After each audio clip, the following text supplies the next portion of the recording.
Well, good morning, everyone. Catherine here. I thought I would update you on what has transpired since you last saw me. If you're new to my channel is primarily a backpacking, hiking, camping, and adventure channel.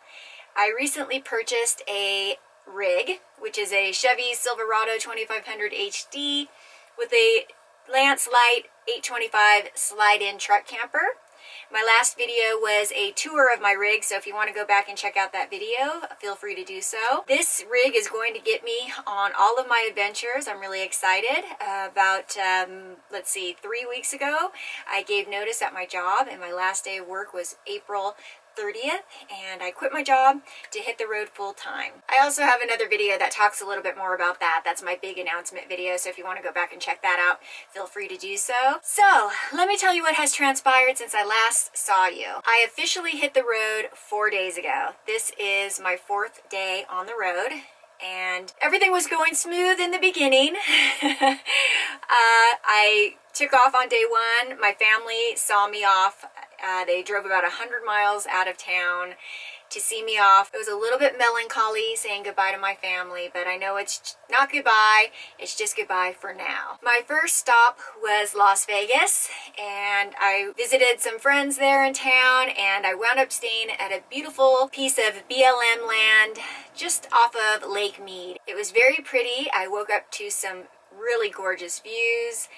There were other campers around, and one thing I've begun to learn about some of these BLM lands is you're not really going to have any solitude out there, but that's actually okay for me right now.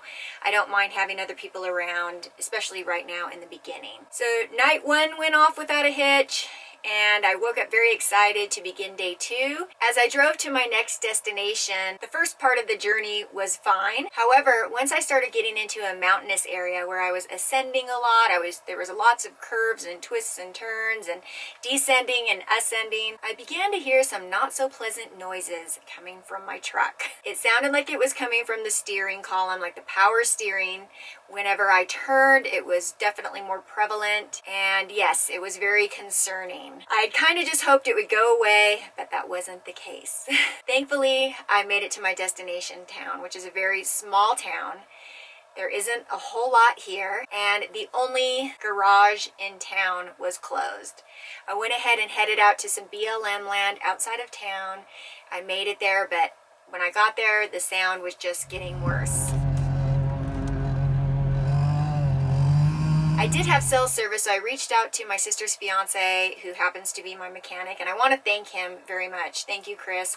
He did some repairs on the truck before I left. He didn't charge me a dime, and Caroline, my sister, and Chris have both been very helpful in this journey, so thank you so much, guys. He suspected right away it was the power steering fluid or something to do with the power steering.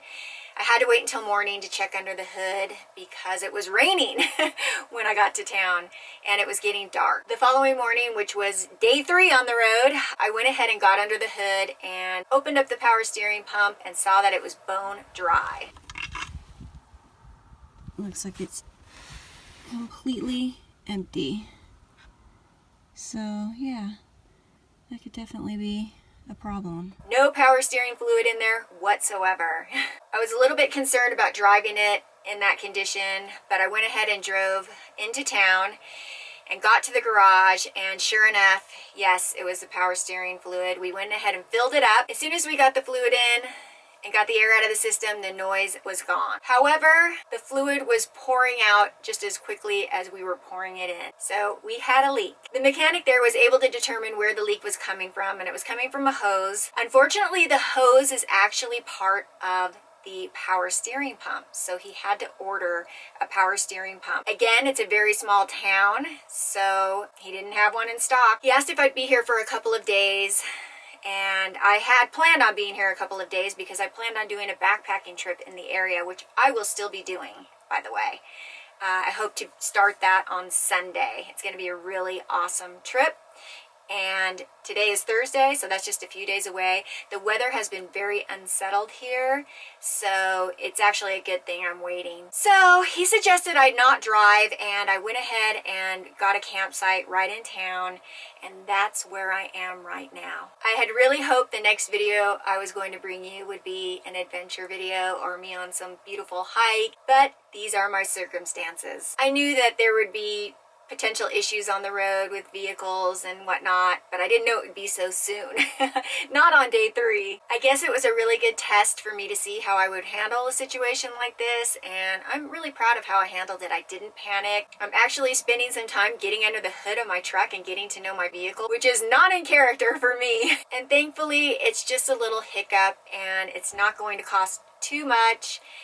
And hopefully I'll be good as new in just a couple of days. I think that's also one of the pluses of getting this type of a rig, because if for some reason I had to leave my truck with them, I could actually detach my camper and have my home still. I wouldn't be displaced or have to get a hotel room. I would just need to find a place to drop my little tiny home on wheels. So life on the road has already been an adventure. However, not the type of adventure I was seeking, but no harm, no foul. We'll get all straightened out, get back in action, and I should be on a hike and a backpacking trip just in a couple of days. I'm really looking forward to it. It's a beautiful spot. I'm gonna go ahead and let that be a surprise, but look for that video next week. I need to get back on the trail. It's amazing that since my Grand Canyon trip, I have not hiked at all. It's just been the whole moving process and then finally getting on the road, and I run into this hiccup.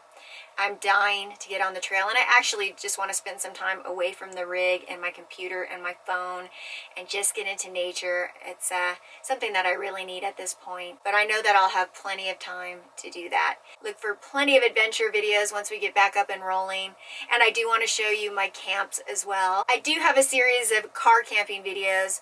The only difference is now I have my rig to camp in. All right, guys, until next time, I'll see you on an adventure next time. I bid you adieu, and we'll see you next week.